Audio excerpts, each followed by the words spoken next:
안녕하세요. 오경순입니다. 오늘은 금강경 제25장 화무소화분을 하겠습니다. 화무소화분은 번역을 하면 중생을 교화하되 교화한 바가 없음이라고 하는 장입니다. 경문을 보겠습니다. 수보리 어이우나 여등무리 열애 작신염 아당도 중생. 수보리야, 어떻게 생각하는가? 여등무리, 너희들은 말하지 말라. 뭐라고 하냐면 열애가 생각하기를 내가 마땅히 중생을 제도하겠다라고 열애가 생각한다고 너희들은 말하지 말라. 수보리 막작신염, 수보리야, 그런 생각하지 말라. 하이고 실무유 중생 열애도자. 왜냐하면 열애가 제도한 중생이 실로 없기 때문이다. 야규 중생 열애도자. 만약 열애가 제도한 중생이 있다고 한다면 열애 즉유 아인 중생 수자. 열애에게도 아인 중생 수자가 있게 되기 때문이다. 그래서 열애는 중생을 열애가 제도한 중생이 없다라고 하는 것이죠. 수보리 열애설 유화자 즉비와 이범부지인 이위유화. 수보리야, 열애는 내가 있다고 설하지만 그것은 내가 있는 것이 아니다. 단지 범부들이 내가 있다고 하기 때문에 내가 있다고 말할 것이 있다라고 아가 있다고 말한 것이지, 내가 있어서 내가 있다고 말한 것이 아니고 범부들이 내가 있다고 생각하기 때문에 내가 있다고 말한 것이다. 이런 뜻입니다. 수보리 범부자 열애설 즉비범부. 수보리야, 범부라고 하는 것은 열애는 범부가 아니라고 설한다. 25장은 부처님께서 중생을 교화했지만 제도했지만 제도된 중생이 없다라고 하는 장인데요. 저 앞에서도 제3장에서도 제3장에 보면 2장에서 금강경 2장에 보면 수보리가 부처님께 질문을 하죠. 이 질문에서부터 이제 금강경이 시작되는데요. 그 질문이 뭐였냐면 수보리가 부처님, 우리가 선남자 선녀인이 최상의 깨달음을, 안욕다라 삼약삼불이 최상의 깨달음을 얻으려면 어떤 삶을 살아야 하고 어떤 생각을 해야 되는가라고 하는 질문에서부터 금강경이 시작됩니다. 그 대답이 3장에 나오는데 3장의 내용은 보살은 반드시 중생을 제도해야 깨달음을 얻을 수 있다. 우리가 이 질문과 대답이 참 특이하죠. 우리가 깨달음을 얻으려면 내가 열심히 수행을 해서 참선을 한다든가 마음을 맑힌다든가 이런 걸 해서 마음을 맑힌다든가 하는 걸 통해서 깨달음을 얻을 수 있을 거라고 생각하는데, 일체 중생을 제도해야 깨달음을 얻을 수 있다. 여기서 똑같은 이야기인데요. 그러니까 보살이나 부처님이 중생을 제도한다는 것과 보살과의 관계가 어떠한지를 한번 살펴보는 게 중요할 것 같습니다. 그러니까 우리가 깨달음을 얻으려면 보살이라는 건 깨달음을 얻으려고 노력하는 중생이죠. 그러려면 반드시 중생을 제도를 해야 깨달음을 얻을 수 있다라고 하는 것이 금강경의 가장 중요한 그 메시지입니다. 근데 이것은 왜 그러냐 하면 우리가 수행을 할 때 가장 근본적으로 진리에 부합한 수행을 해야 합니다. 진리에 부합한다는 것은 첫 번째는 부처님이 깨달은 진리는 연기죠. 연기와 무아와 공에 부합한 수행을 해야 됩니다. 첫 번째 연기에 부합해야 됩니다. 연기라고 하는 것은 이 세상의 모든 것은 서로 연해서 발생한다고 하는 것이죠.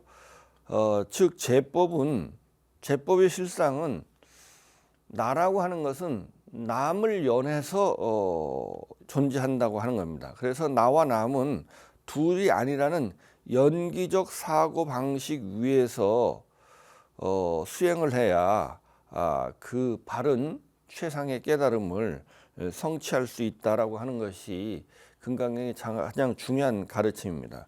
그러므로 깨달음을 얻으려는 수행자인 보살은 최소한 일체 중생을 제도하겠다는 원력의 바탕 위에서 수행해야 하고, 보살에게 중생 제도는 가장 필수적인 수행 덕목입니다.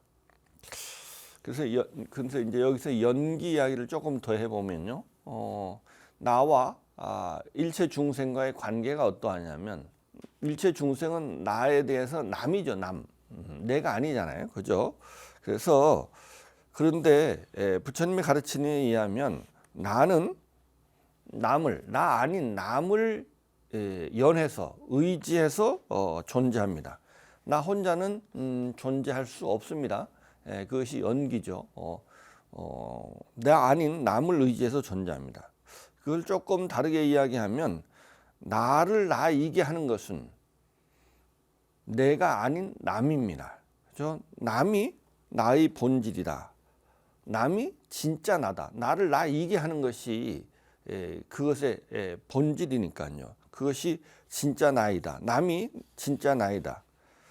나 아닌 것인 남이 나의 존재 근거이고 나의 바탕이다. 이렇게 말할 수 있습니다. 그러므로 나와 남은 나누어질 수 없다. 그래서 나와 남은 한 몸이다.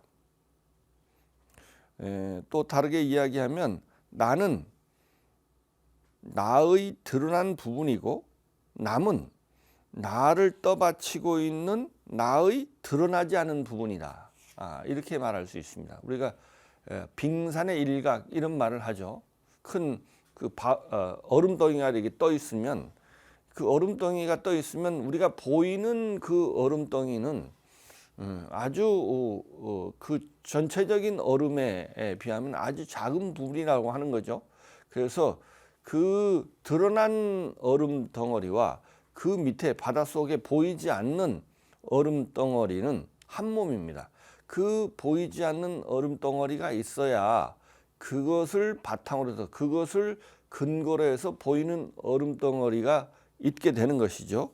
그렇기 때문에 그것이 한 몸이라고 하는 겁니다. 그래서 이제 화엄경 같은 데 보면 법계연기라는 말이 있습니다.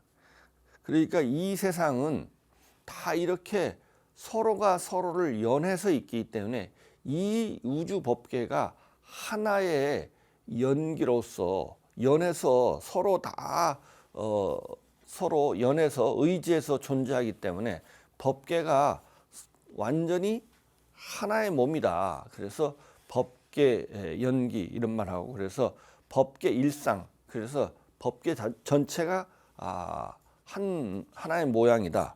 그래서 또 선사들은 그런 상황을 세계 일화 뭐 이렇게 말합니다.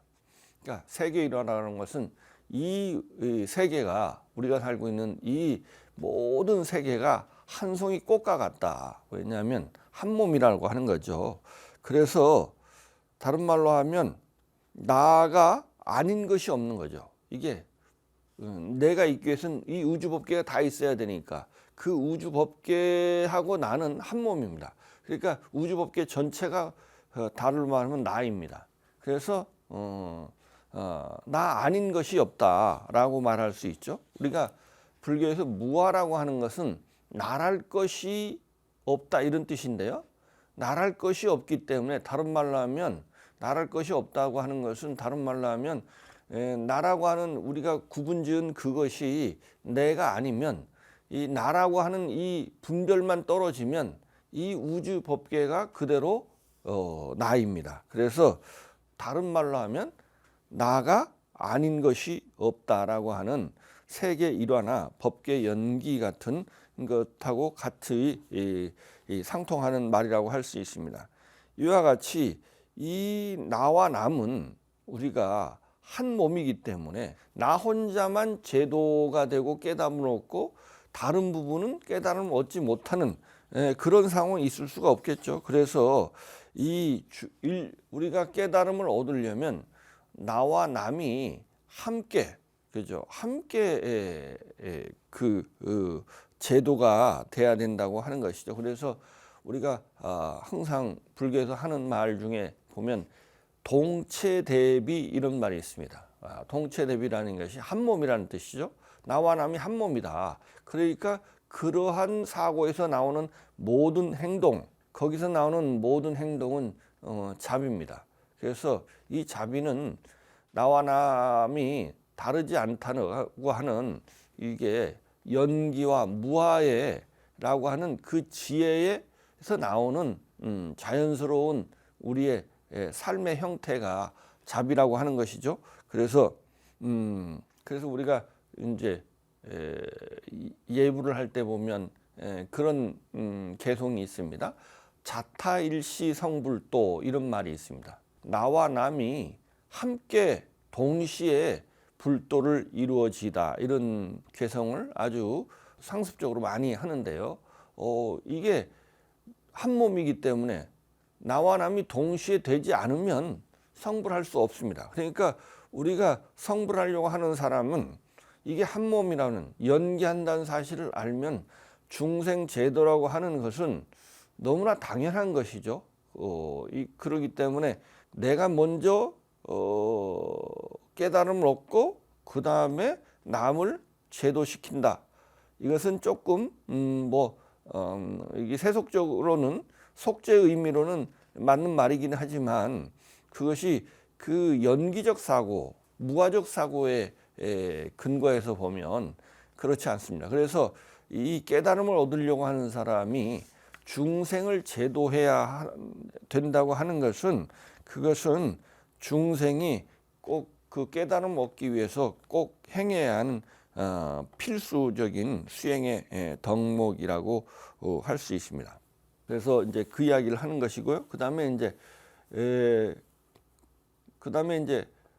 여기서도 보면 열애가 중생을 제도했지만 열애가 제도한 중생이 없다고 하는 것은 무아를 말하는 거죠. 우리가 중생을 제도하면 제도하는 자로서의 나, 여기서는 열애나 보살이 있고 제도되는 중생이 있습니다. 그런데 이게 제도하는 자로서의 이 부처나 보살이 그게 무아입니다. 인무아, 그러니까 제도하는 그 주체라는 게 없다라고 하는 것이 인무아죠. 아공입니다.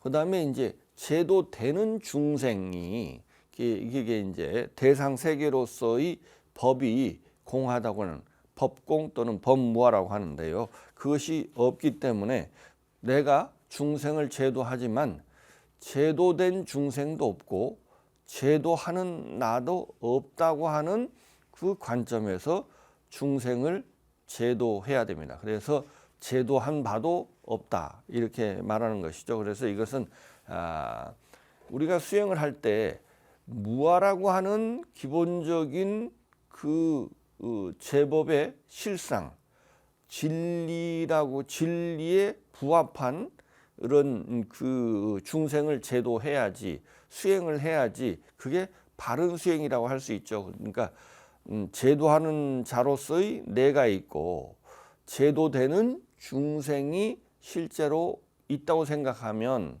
그것은 잘못된 삿된 견해입니다. 삿된 견해에 근거한 수행은 잘못된 수행이고, 잘못된 수행은 바른 깨달음, 말하자면 최상의 깨달음인 안욕따라 삼약삼보리를 성취할 수 없다고 하는 것이 이 금강경의 가장 중요한 메시지입니다. 그래서 그 다음에 이제 또 여기 그 다음 구절에 보면 수보리 열애설 유화자 즉비와 이범부지인 이위유화, 이런 구절이 있는데요. 이것은 수보리야, 열애가 내가 있다고 설하지만 그것은 내가 있는 것이 아니다. 있는 것이 아니고 범부들이 내가 있다고 하기 때문에 내가 있다고 말한 것이지, 내가 있어서 내가 있다고 하는 것이 아니고, 범부들이 내가 있다고 하니까 그래 내가 있다 이렇게 말을 한다는 겁니다. 이것을 조금 더 설명해 보면 이렇습니다. 우리가 아라고 하는 것은 사실은 아는 이제 자성 또는 실체, 이렇게 아트만이죠. 아트만은 그 인도의 그 철학 용어인데요. 이것을 우리 한문이나 우리 말로 고치면 자성 또는 실체 이렇게 번역할 수 있습니다. 근데 이 아라는 것이 없다고 하는 것이 일체 존재는 아가 없다고 하는 것이 이제 무아죠. 자성이나 실체가 없다고 하는 것이 무아인데요. 그런데 이 아가 없는데 없다는 말을 없으면 없다는 말을 할 수가 없죠. 뭐가 있어야 없다는 말을 할 수 있지 않을까요? 그러니까 아가 있는 것이 아니고 아가 있다는 생각이 있는 것입니다. 우리가 나라고 하는 것이 있다고 생각하든 없다고 생각하든 상관없이 아는 본래 없는 거죠. 무아입니다. 그것이 제법의 실상이죠. 라는 것은 이 무아라고 하는 사실은 변하지 않습니다. 그런데 이제 왜 무아를 설해요? 우리가 내가 있다는 중생들이 내가 없는데 내가 있다고 생각하기 때문에, 그 내가 있다고 하는 생각이 없으면 무아랄 것도 없죠. 나는 본래 없기 때문에 무아라고 하는 가르침이 있을 수가 없습니다. 모든 부처님의 가르침은 중생이 가지고 있는 어떤 잘못된 생각을 고쳐주는 거죠. 그 바른 생각이 있으면 부처님의 가르침은 필요가 없겠죠. 말하자면 병이 걸렸을 때 약과 같은 것입니다. 그러니까 공이나 무아도 망념, 잘못된 생각이 있기 때문에 망념을 의지해서 무아라든가 공이라는 것이 있습니다. 망념만 없으면 공이랄 것도 없고 무아랄 것도 없습니다. 그러므로 우리가 수행이라고 하는 것은 아를 없애는 것이 아닙니다. 아를 없애는 것이 아니고, 아는 없기 때문에 없앨 수가 없죠. 본래 없는데 없앨 수가 없고, 뭐를 없애는 거냐면 아가 있다는 잘못된 생각, 아상을 없애는 겁니다. 그죠? 잘못된 생각인 아상, 전도 몽상을 없애는 것이 수행입니다. 아는 본래 없어요. 근데 우리는 내가 있다고 하는 잘못된 생각이 있잖아요. 그러면 먼저 중생을 제도하려면, 그래 내가 있다, 그거 중생의 생각을 일단은 수용을 해야 됩니다. 내가 있다고 생각되는 어리석은 중생한테 나 없어 그런다고 바로 없음을 보지 못합니다. 왜냐하면 그걸 볼 능력이 어리석으니까, 볼 통찰력이 없기 때문에, 무아라고 하는 제법의 실상을 볼 수 있는 통찰력이 없기 때문에 내가 없다 이렇게 말한다고 해서 바로 그걸 알아듣지 못합니다. 그러면 그런 사람한테는 내가 있다고 하는 중생의 잘못된 생각을 먼저 인정을 합니다. 수용을 합니다. 그리고 그 나라는 것이 무엇인지를 조근조근 설명하고 분석적으로 또는 논리적으로 설명을 통해서 또 그것을 어떻게 하면 무아를 볼 수 있는지, 어떤 수행을 하면 실상인 무아를 볼 수 있는지를 이제 설명하고 그 무아의 제법의 실상의 경지인 무아의 경지로 가도록 하는 것이 부처님의 가르침입니다. 여기서 이제 범부지인 이위유아라고 하는 범부들이 자아가 있다고 생각하기 때문에 그렇다는 거죠. 자아가 있어서 자아가 있다고 말하는 것이 아니고 범부들이 자아가 있다고 생각하기 때문에 자아가 있다고 말한다. 요런 구절이 보면 그 유식 삼십송에 보면 첫 구절이 요런 말이 똑같은 말이 있습니다. 첫 구절이 뭐냐면 유가설아법입니다. 유가는 말미암을 문자 거짓 가짜입니다. 거짓으로 말하자면 나와 세계가 없는데 거짓으로 중생이 나와 세계가 있다고 생각하잖아요. 있다고 생각하니까 거짓으로 말미암아 설아법, 내가 있다, 대상 세계가 있다라고 설한다. 유가 설아법이 그런 뜻인데요. 이게 무슨 말이냐면 아와 법, 나와 세계입니다. 이 세상의 모든 존재를 둘로 나누면 나와 나 아닌 대상 세계로 주관과 객관 이렇게 나눌 수 있죠. 나와 세계가 존재하기 때문에 존재한다고 말하는 것이 아니라 범부들이 나와 세계가 존재한다고 생각하기 때문에 먼저 나와 세계가 존재한다고 말을 하는 것입니다. 중생들이 보기에 진리라고 생각하는 것을 먼저 받아들입니다. 일단 그래야 거기서 받아들여야 중생을 제도할 수 있거든요. 그래서 이것을 속죄라고 합니다. 그러니까 세속적인 진리라는 뜻이고 세속적으로 당연한 진리라고 생각하는 그런 것들이 있죠. 나와 세계가 실제한다 라고 생각하는데 이것은 속죄입니다. 그런데 그래서 일단은 나와 세계가 존재한다 라고 말을 합니다. 그러고 난 다음에 어떻게 법을 설하냐면 그 다음에는 그 나와 세계가 어떻게 존재하는지를 설명하는 것이 대부분의 불교 교리입니다. 부처님의 가르침은 중생들이 말하는 존재가 나와 세계라고 하는 것이 어떻게 존재하는지를 설명하는 그 설명이 불교 대부분의 교리입니다. 그것이 이제 그 대표적인 것이 연기무아공입니다. 연기무아공입니다. 연기는 존재가 어떻게 존재하는지, 무아는 존재가 어떻게 존재하는지를 설명하는 거죠. 즉 나와 세계가 연기적 방식으로 무아의 방식으로 존재하는 것을 아주 논리적이고 분석적으로 설명을 해서 필경에는 나와 세계가 공함을 말하면 모습만 있고 속이 비었다는 거죠.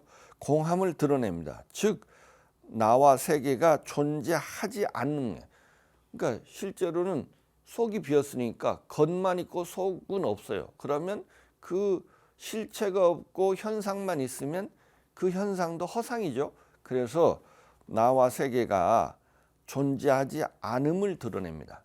이것이 이제 부처님이 말하고자 하는 진재라고 하는 겁니다. 이게 속재, 진재, 이렇게 이런 말이 있죠. 이것은 속재하고 다르죠. 이것은 속재, 세속적인 진리하고는 부처님의 가르침은, 그러니까 불교는 상당히 어려운 것 중에 하나가 뭐냐면 우리의 그 합리적인 이성으로는 사실은 도저히 잘 이해가 안 되는 측면이 많이 있어요. 나와 세계가 없다고요? 우리는 나와 세계가 있다고 생각하는데 그거는 뭐 의심의 여지 없이 나와 세계가 있다는 건 너무 분명한 사실 아니에요? 그렇지만 연기와 무아와 공을 통해서 나라는 것이 나와 세계라는 것이 존재하지 않는다라고 하는 것을 설명하는 것이 불교예요. 이 진제에 의해서 이게 연기라고 하는 것이 그래서 이제 그 가장 중요한 부처님의 가르침에 이 연기에 의해서 연기적으로 존재한다는 것은 존재하지 않는다는 말입니다. 이 이야기는 조금 이따 조금 더 하기도 하고요. 이 진제에 의해서 모든 유의법 존재하지 않는데 존재하는 것 같이 보이는 존재예요. 그러니까 존재하지 않는 거죠. 그러니까 그걸 우리는 모든 중생들은 그것을 존재라고 생각하는 그것을 유의법이라고 합니다. 이 진제에 의해서 이 연기와 무와 공에 의해서 모든 유의법이 이거 내가 잘못 생각하네, 존재하지 않는데 내가 속았구나, 이렇게 함으로써 모든 유의법은 원래 존재하지 않았기 때문에 이게 내 착각이었구나 라고만 생각하면 유의법은 사라집니다. 이 진제에 의해서 모든 유의법이 사라지면 그 자리가 진여 열반의 경지입니다.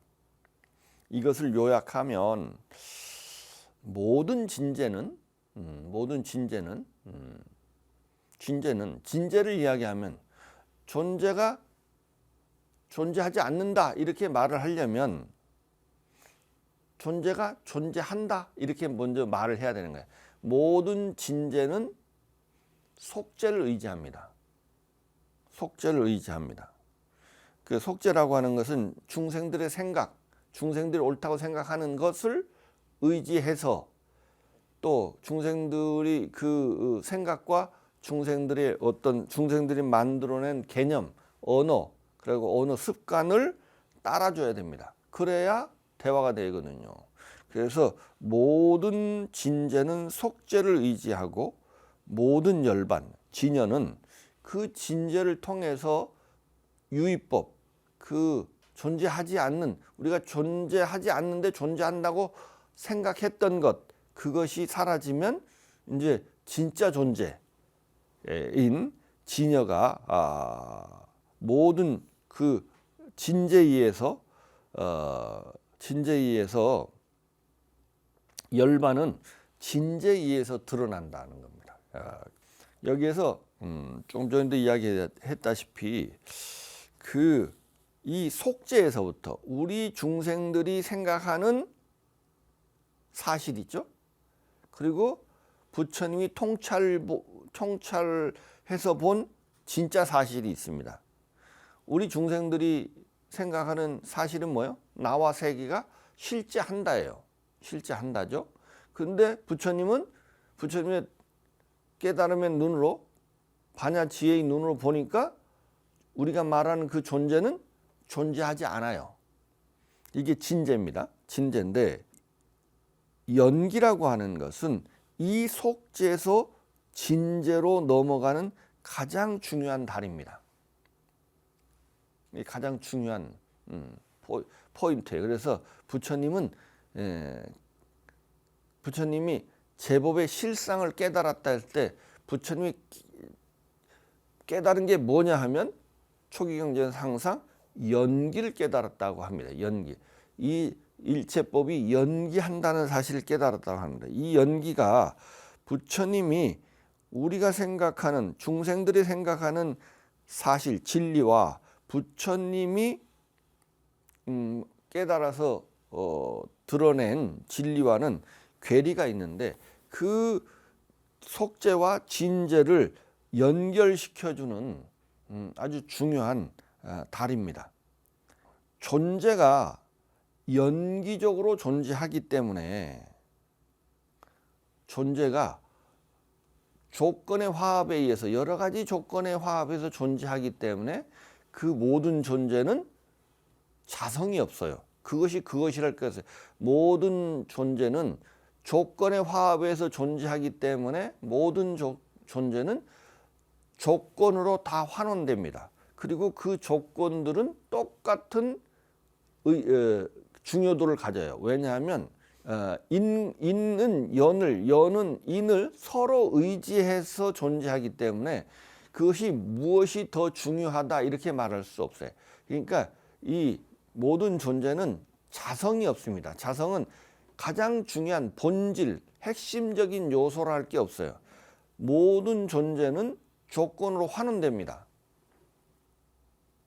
조건의 화합에 의해서 모든 존재가 존재하기 때문에 조건으로 환원돼요. 그렇기 때문에 모든 존재는 자성이 없고 그것이 그것이랄 것이 없고 실체가 없습니다. 조건의 화합에 의해서 뭔가 이렇게 부풀어 올라와요. 연기란 말이 쌈 우뚜빠다로 해서 여러 가지 조건이 모이면 우뚜 위로 솟아오르다 이런 뜻이거든요. 그러니까 속이 비었어요. 그 실체가 없어요. 모습만 있어요. 그렇기 때문에 모든 존재는 자성이 없습니다.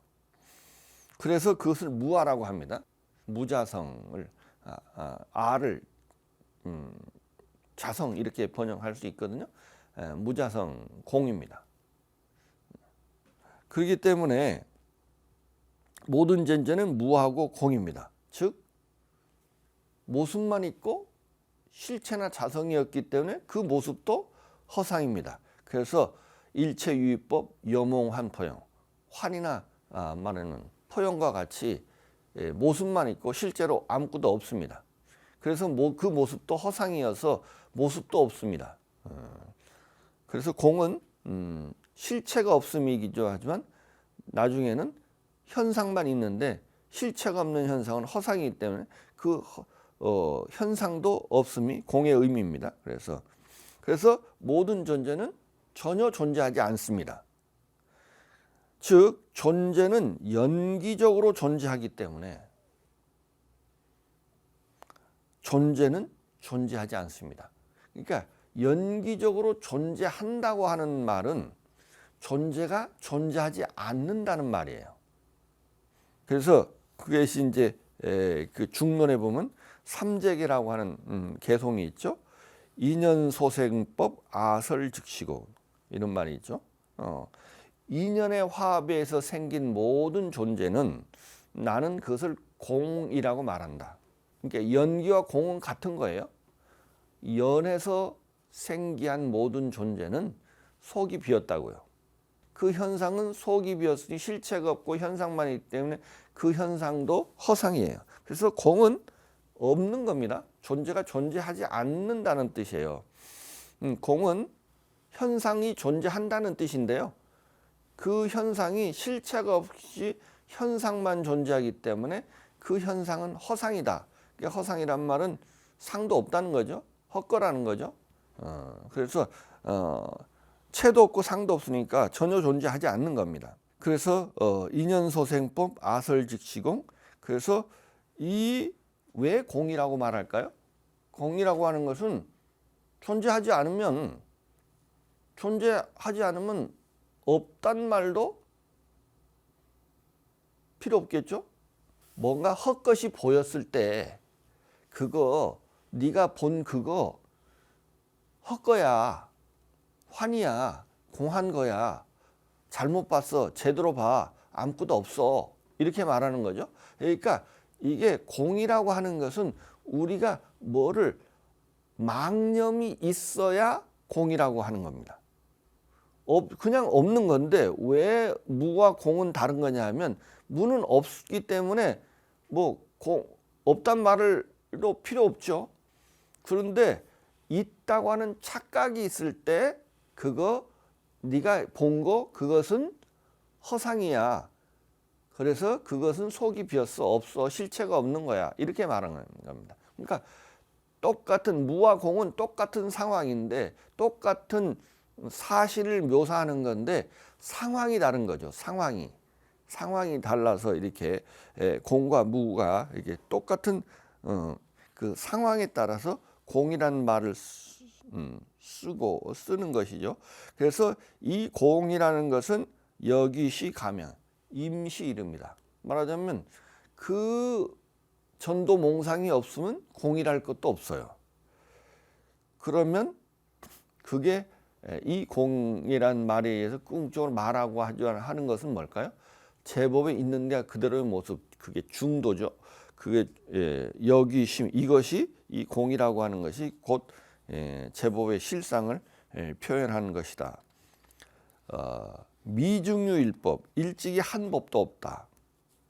이 세상엔 한 법도 없다. 어떤 법이 없냐면 부종 인연생, 인연의 화합에 의해서 인연을 쫓아서 생기지 않은 한 법도 없다. 그러니까 다른 말은 이 세상의 모든 존재는 인연의 화합에 의해서 생긴다는 거죠. 그래서 시고일체법, 인연의 화합에 의해서 생기니까 일체법은 시고일체법 무불시공자. 그러므로 일체법은 공하지 않은 것이 없다. 모두 공하다.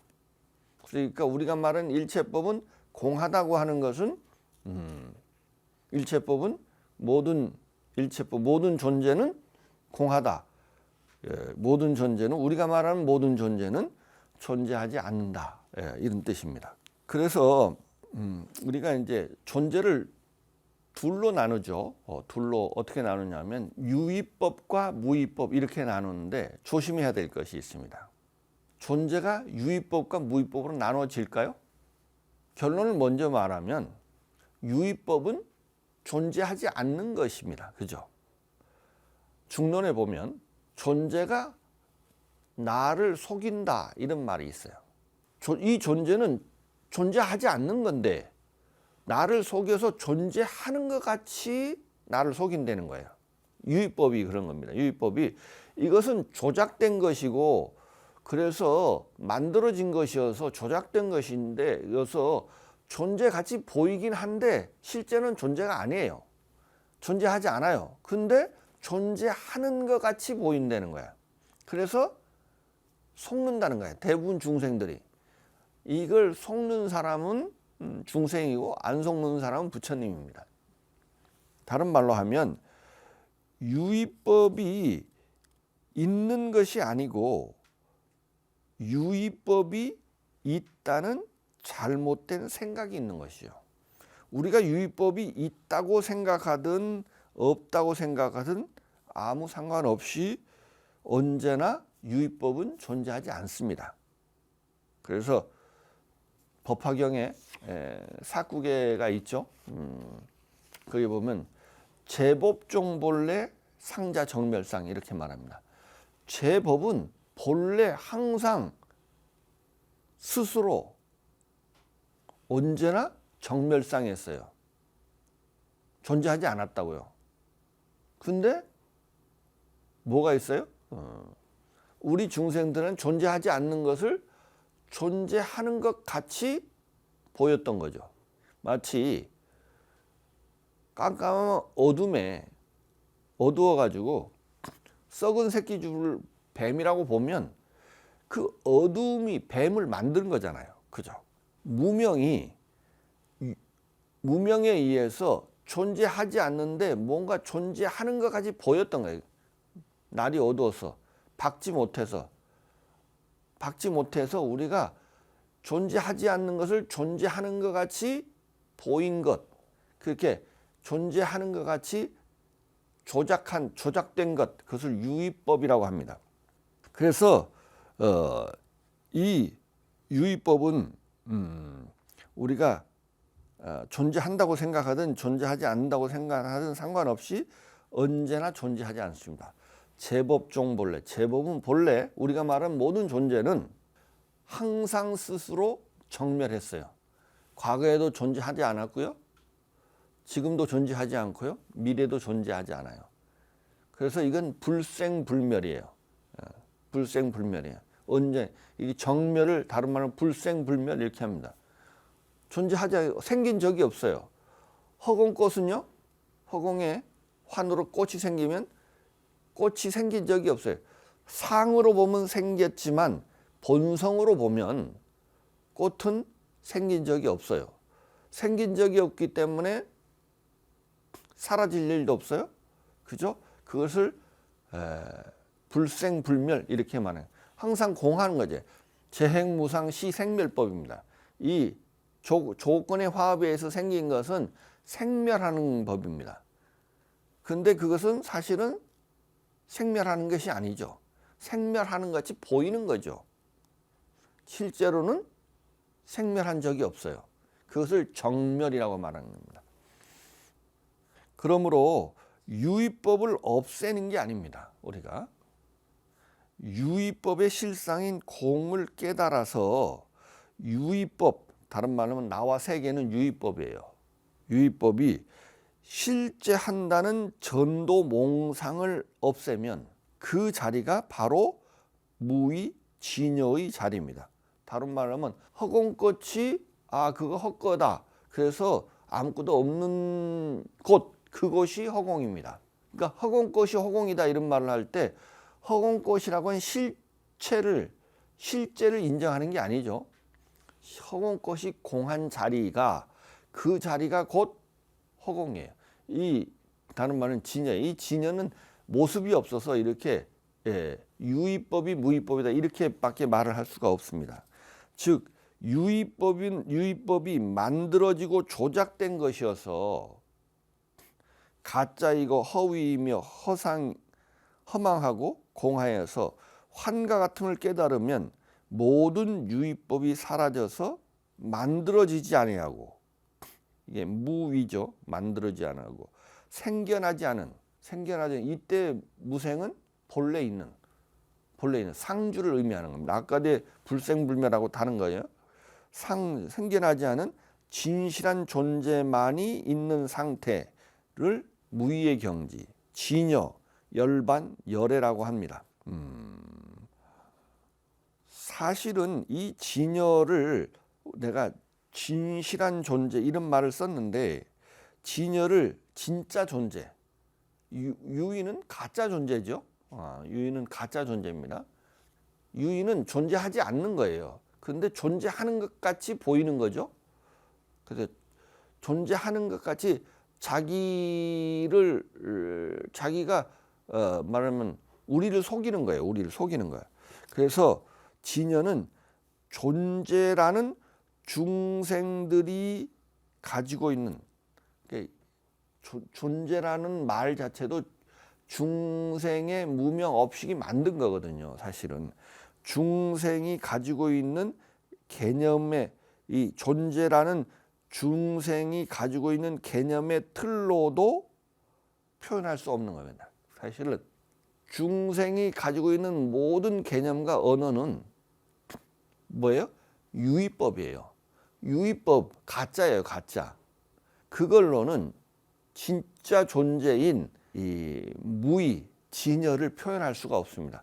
이 무명업식이 사라진 경지이기 때문에 무명업식이 만든 어떤 개념이나 언어로는 어떤 언어로도 그러니까 존재란 말도 이것은 무명업식이 만든 개념이거든요. 그래서 그 말로도 표현할 수 없는 것이다. 그래서 그 선사들이 뭐 이런 궁극적 진리의 세계인 진여 무의를 이것을 이제 격의돌이 이렇게 말한 겁니다. 이것은 어떻게 우리의 이 언어 체계로는 설명할 수 없는 것이죠. 언어라고 하는 것이 그런 한계가 있는 거죠. 그래서 격의돌이 또는 불가사의 우리의 모든 사유와 논의로는 불가능한 거다.